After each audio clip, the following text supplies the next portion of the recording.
Assalamualaikum warahmatullahi wabarakatuh.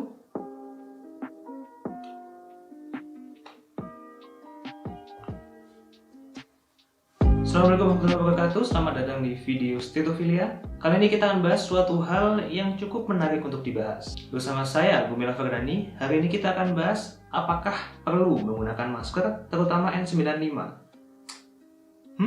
Nah, aturan kali ini yang kita bahas berasal dari CDC, dari US. Mungkin kalau Kemenkes ada di edaran corona itu ya. Nah, menurut CDC, masyarakat umum tidak perlu menggunakan masker.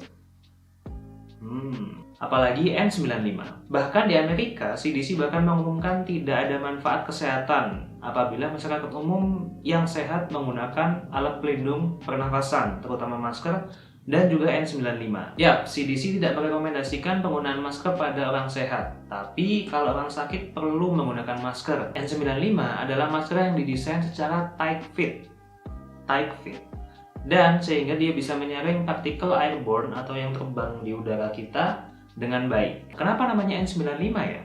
Karena pada riset yang sudah pernah dilakukan, masker N95 dapat memblok 95% partikel berukuran sangat kecil, kurang dari 0,3 mikron. Tapi ingat, kemampuan 95% N95 ini hanya berlaku jika digunakan secara benar, yaitu tight fit. Kemudian karena tight fitnya itu, N95 tidak didesain untuk orang yang kumis dan jenggotnya tebal banget, karena bakal bikin tight fitnya nggak tight lagi.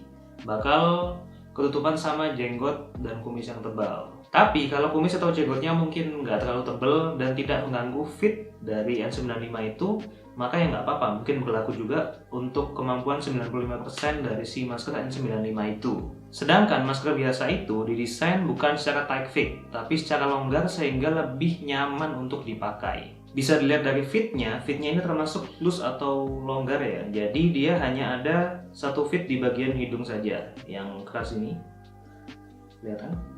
Nah, kemudian untuk bagian samping dan juga bagian bawahnya itu menyesuaikan dengan bentuk wajah kita. Jika N95 didesain untuk memblok partikel super kecil, masker biasa hanya didesain untuk memblok partikel yang datang dengan droplet atau cairan. Salah satu contohnya adalah bersin, batuk, pilek.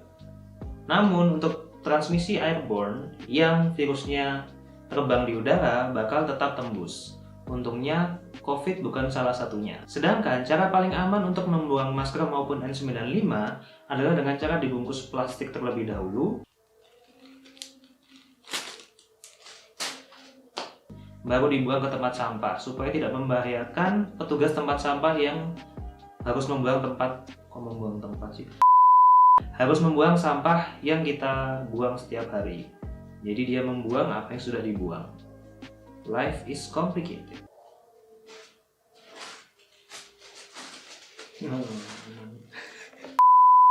Dan terakhir, ingat bahwa tenaga kesehatan adalah yang paling butuh soal masker.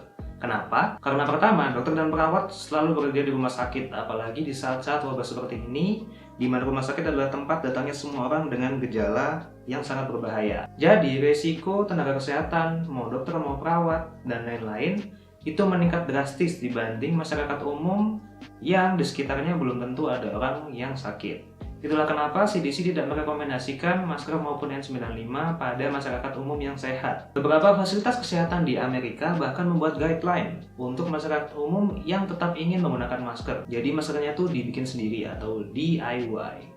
Wow. Jadi jangan pernah menimbun masker ya, karena tenaga kesehatan tuh yang paling butuh. Karena mereka yang berjuang setiap hari mati-matian untuk kesejahteraan kita bersama. Itulah video kali ini tentang masker dan juga N95. Bagaimana menurutmu? Silahkan komentar di bawah. Jangan lupa like dan subscribe jika kalian suka. Dan jangan lupa follow akun sosial media kita yang lain supaya kamu nggak pernah ketinggalan info-info kesehatan yang terpercaya. Terima kasih. Assalamualaikum warahmatullahi wabarakatuh. Peace.